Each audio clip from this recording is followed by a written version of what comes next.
Hello guys! So life updates here in Spain.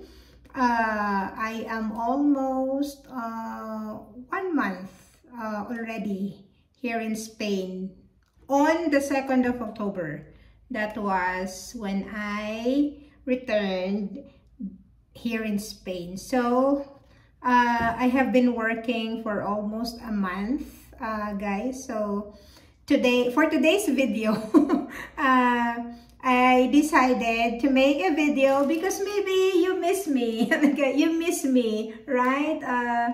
On my YouTube channel. So anyhow, supposedly I have an appointment today to my oncologist, but then since last night we had a bad weather forecast. So early this morning they called me and they canceled and they changed it on next week on the 8th of October. So I went to grocery and I'm going to show you what I am eating lately because I'm trying my best to eat healthy food. So ito guys, nilalagay ko to sa aking chicken soup. Like, mamaya ano sa ilalim, papakita ko sa inyo. Because lately, sabi ang pinaka best source of collagen is the chicken bones. So, yun, pinapakuluan ko yun. Tapos nilalagyan ko na rin siya ng mga gulay para, ano siya, malasa ba pag hinigop ko. So, aselgas to guys. So, parang pechay ito sa atin. You know, parang pechay sa atin. Ganun yung lasa niya. Tapos, yung salad. So, normally kasi bumibili ako ng ano na lang portion kasi kapag tawag niyan yung bumibili ako ng tawag nito, yung ako pa yung maghihiwa. Nabubulok lang siya dahil ako lang mag-isa. And then, broccoli. Ito daw po ay napaka-healthy sa mga breast cancer patient. Kaya, ito naman ay nilalagay ko to sa pasta. Sa spaghetti pasta. So, isosaute ko lang to, tapos ilalagay yung pasta. Masarap. Natutunan ko to sa boyfriend ko. Sobra niyang sarap, promise. Ito, may pa-promise pa. Tapos, gelatin kasi nabasa ko din na ang gelatin ay a good source of collagen. Ngumangata na po ako ng collagen. Kasi, alam niyo kung bakit.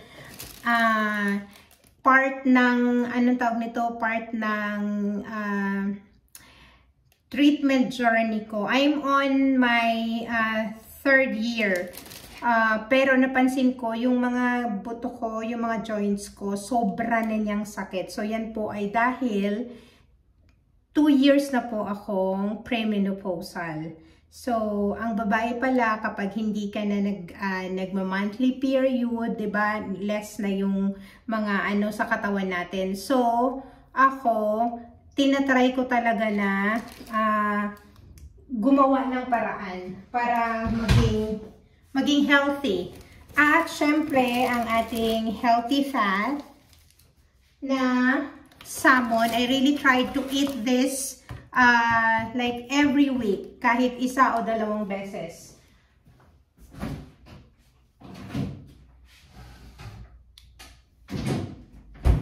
Tapos, ito yung sinabi ko sa inyo guys, na binibili ko. Ito yung pinapakuluan ko. Ano siya? Chicken bones. Leeg, yung katawan. So, ano ko to? Nilalagyan ko lang siya na maraming luya. As in, pinapakuluan ko lang siya ng maraming luya. Tapos, maraming kamatis. Kasi tomatoes also are good for me. Marami.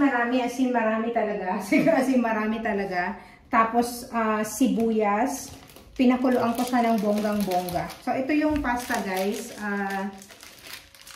Integral din ang aking ginagamit. Hindi nga ako dapat ano, 'di ba, nagle-less ako ng carbs, kaya lang minsan talaga rice is life and ang sarap din kumain ng pasta. Tapos nag-change na din ako ng milk. Almond na yung ginagamit ko para naman yan sa aking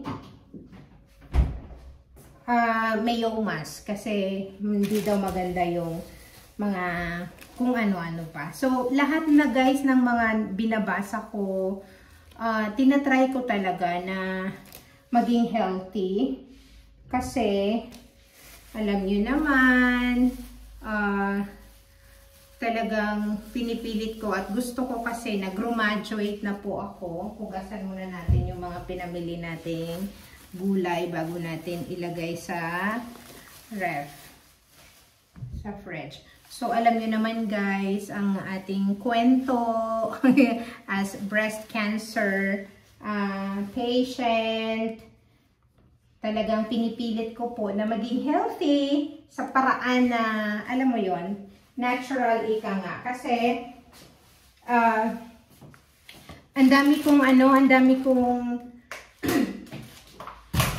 lately, ang pinagkakaabalahan ko pong basahin ay yung nakakapag-lessen ng Mayomas kasi nga 'di ba yung last na sa akin ng gynecologist, titingnan daw nila this October, end of October ang ko kung ooperahan ako o hindi kasi parang isa sa tinitira din ng side effect ng gamot ay ang aking uterus. At ang sabi ng mga tumingin na gynecologists, hindi lang isa, marami na silang tumingin.